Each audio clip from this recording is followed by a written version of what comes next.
And those are some of the headlines. This is Democracy Now!, democracynow.org, The War and Peace Report. I'm Amy Goodman.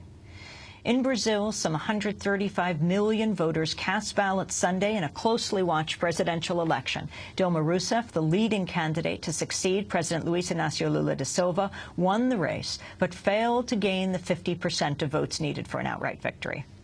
If Roussef wins the runoff, she'll become the first woman to lead Brazil, the world's fourth most populous democracy. For the last 5 years, Roussef has served as Lula's chief of staff. During the 60s and 70s, she was involved in the armed struggle against Brazil's military dictatorship. She had been imprisoned for nearly 3 years and tortured. She spoke on Sunday night after the results were announced. I will face this second round with a lot of strength and energy.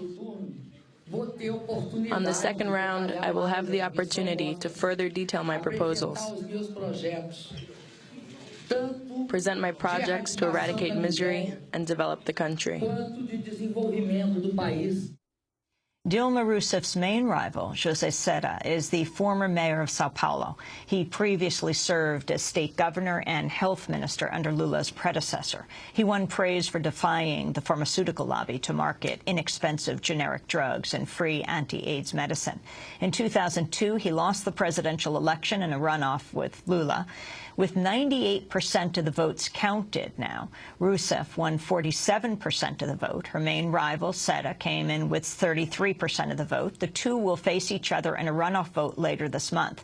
Marina Silva, the Green Party candidate, won 19% of the vote. For more, we go now to Brazil, where we're joined on the line by Esther Hamburger, a professor of the School of Arts and Communications at the University of Sao Paulo. And joining us here in New York, Greg Grandin teaches Latin American history at New York University, author of Empires Workshop, Latin America, the United States, and the Rise of the New Imperialism. His most recent book is called Fordlandia. It was the finalist for the Pulitzer Prize in History. We welcome you both to Democracy Now! Let's go first to Brazil, to Esther Hamburger. Can you explain who Dilma Rousseff is and the significance of the election yesterday? Hello. It's good to have you with us. It's good to be here, too. Dilma is a 63-year-old. She was born in Minas Gerais state of a Bulgarian father and a Brazilian mother. She has an upper-middle-class background, and she started politics while a student during the dictatorship. She represents the current president, Lula, who is very popular but cannot run for a third term in a row. So he has strongly campaigned for her. She's a very tough woman. She would be the first Brazilian woman to be a president. And this is actually a woman's election because a second woman, Marina Silva, due to her high number of votes yesterday, introduced a new thing in this election, which will be, it turned the election to the runoff on October 31st.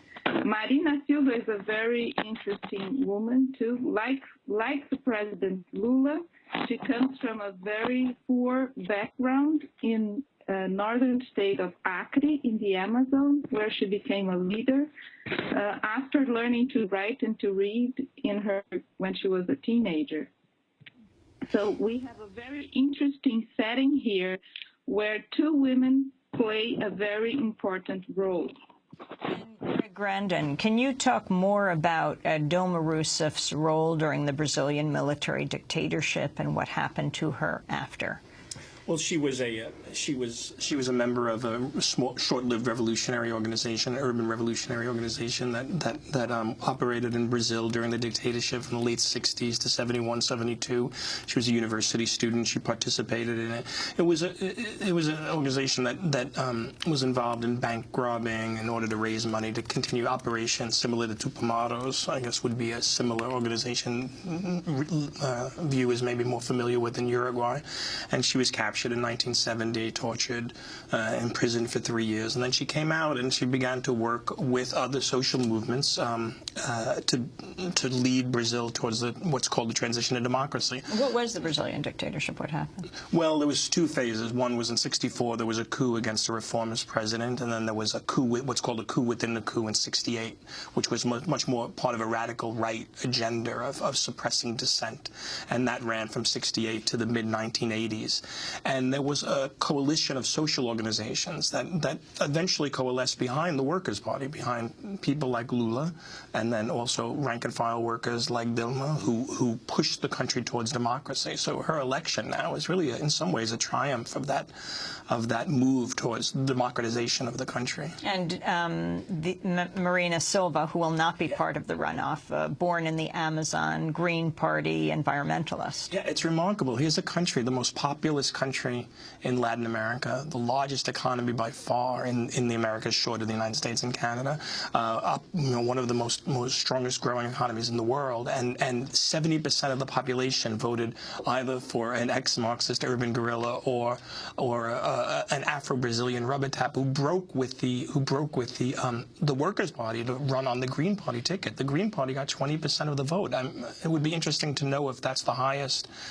Compare it with Germany, for instance. If a Green Party won 20% of the vote, that's a remarkable turnout. Considering you're talking about 135 million voters, 20% of that. Esther Hamburger in Sao Paulo. Now Dilma Rousseff will run against José Serra. Talk about who he is. And do you think that Marina Silva, who got 20% of the vote in this election, who will not run in the runoff, where her votes will go? Yes, that's the main question everybody asks today. And that's why it's very interesting that two women have very important roles. She will decide, I mean, she has the